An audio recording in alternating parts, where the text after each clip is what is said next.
December 1999, Las Vegas. Security at the Golden Nugget Casino is replaying surveillance footage, trying to figure out how a group of gamblers keeps winning at roulette, night after night. The dealers report nothing unusual, the cameras show nothing suspicious, and yet, the players win, again and again.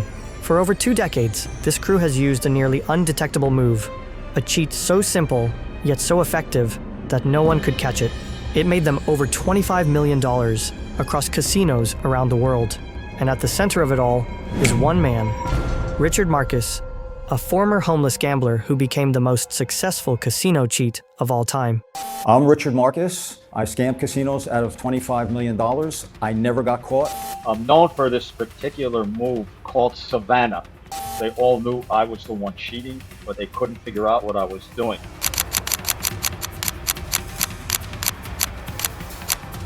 This is the 3D documentary of the most profitable cheating strategy in gaming history, the Savannah Move.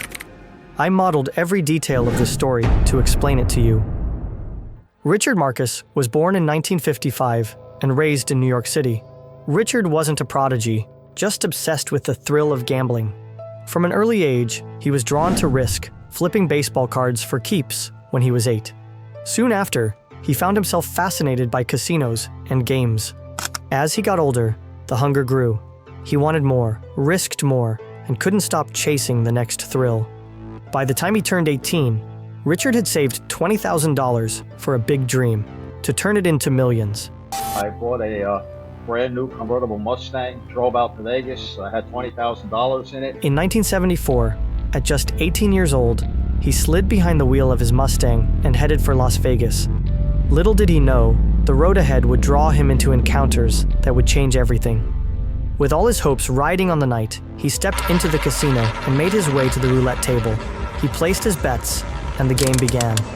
By the end of the night, Richard had lost everything at the roulette table. He gambled away every last cent, and all his money vanished. No car, no home, no backup plan. His dream didn't just die. It disappeared into the neon haze of a city built to deceive. He was just another face lost in the lights, broke and alone, sleeping on benches outside the very casinos he once dreamed of conquering. Little did he know, the same tables that broke him would one day make him a legend. After losing all his money, he realized he had to earn just enough to buy a ticket back to New York. So I had $20,000. I gambled it and lost and found myself living in the street in Las Vegas. Desperate, he took the only job he was remotely qualified for, dealing cards. Eventually, I realized I had to do something. I became a dealer. He became a dealer at the Four Queens Casino, a smaller property in downtown Vegas, known for giving entry-level opportunities. The pay was low, the hours long, but it was his only option. Everything seemed to be going his way, until one night, out of nowhere, a man who seemed to know Richard's past approached him at the bar of the casino and said, "Dude, you're smart. Too smart to be grinding for tips and minimum wage. I pull more in one night than most people make in a year, and I'm recruiting. You want in on real money? Just call me." He didn't wait for an answer. He left his number and walked off like he already knew Richard would call. That man was Joe Klassen, a seasoned hustler with a reputation in the underground gambling world. A few days later, driven by desperation and the promise of fast money, Richard called him. He didn't know exactly what he was walking into, but the lure of easy cash was stronger than his fear. And he proposed that him and I team up together and start cheating casinos. 2 weeks later, I quit my job to go with them. I knew nothing about the type of cheating that they did.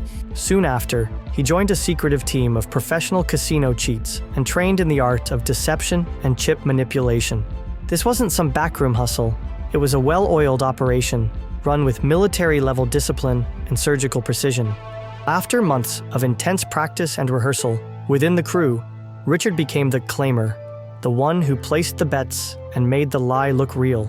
Together, they orchestrated the most profitable cheat strategy in casino history, the Savannah Move, a con named after a stripper, simple enough to teach in seconds, yet powerful enough to steal millions. The Savannah Move was deceptively simple, a $5 chip placed carefully on top of a hidden $5,000 chip. From the dealer's perspective, It looked like two cheap $5 chips, just a forgettable $10 bet. The dealer thinks that it's a $10 bet like this, but it's really a $5,005 bet like this. As the roulette wheel spun and the ball began to slow, bouncing unpredictably before settling into its final pocket, a crew member stationed nearby would discreetly signal Richard just seconds before the wheel came to a complete stop. This narrow window was all he needed. If it looked like the bet wouldn't hit, Richard would casually, almost effortlessly, pull the chips back. An illegal move in any casino, carrying serious consequences if caught. Immediately, the croupier would snap into action, aggressively demanding he return the bet. That's when Richard would play it off with feigned confusion, acting drunk, stumbling, slurring his words, and putting on a convincing performance to deflect attention. In the middle of this chaos, he'd slyly switch out the $5,000 chip for a $5 one and return it to the table. It was a quick sleight of hand that prevented a $5,005 loss while still appearing cooperative under pressure. Immediately go into a drunk routine like this. What? What happened? What happened? I put back. But if the ball landed in their favor, he wouldn't hesitate to cheer and celebrate the win. Grinning wide, as if it were just his lucky night, he'd let surveillance confirm what looked like a clean, legitimate bet placed without any interference.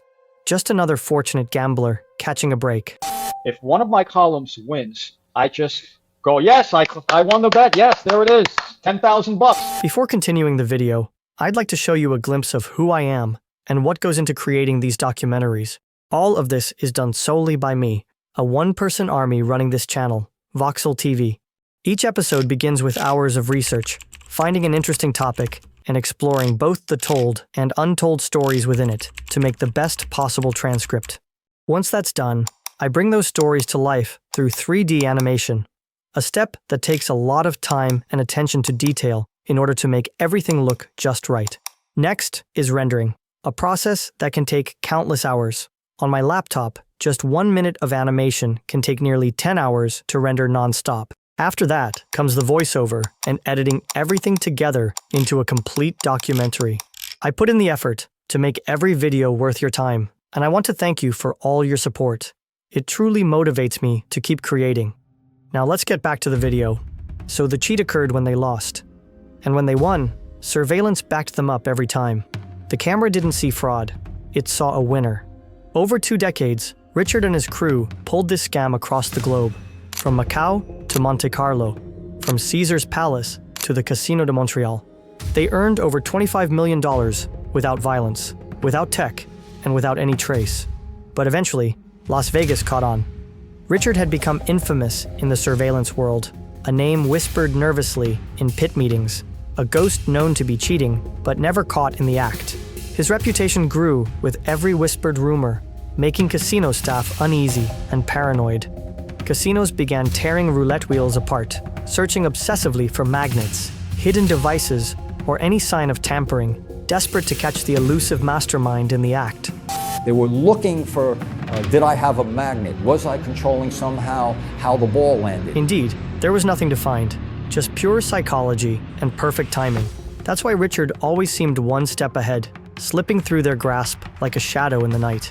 In December 1999, it all began to unravel at the Golden Nugget. Richard ran the Savannah Move, smooth, precise, just like he'd done 1,000 times before. But this time, something felt off. The energy at the table had shifted. The pit boss didn't call surveillance. He didn't stall for time, didn't fake a smile. Instead, he calmly walked over, locked eyes with Richard, and said, "We're not paying you, dude." No explanation, no scene. Just like that. Game over. They didn't press charges. They didn't call the gaming control board. They just let it hang. A quiet refusal. The perfect hustle didn't end in handcuffs. It ended in a silent standoff. After 25 years and over $25 million stolen from casinos worldwide, Richard walked away. No arrests, no courtroom, just the cold realization that the game was finally over. Today, he does the unthinkable. The man who beat the house now teaches it how not to be beaten. From outlaw to expert, from cheater to high-paid consultant, he walks the same casino floors he once scammed, but now with a name tag and a 6-figure retainer. Because in the end, the Savannah Move wasn't about luck, magnets, or machines. It was a masterclass in social engineering, disguise, and unwavering confidence. One man, once homeless and invisible, outwitted the world's most secure casinos with 2 chips, a steady hand, and a move they never saw coming. I hope you enjoyed the video and did my best to model everything for you, from the tiniest details to the big picture moments, to bring this story to life as accurately and vividly as possible. If you enjoyed, don't forget to like, subscribe, and hit the notification bell so you never miss the latest content.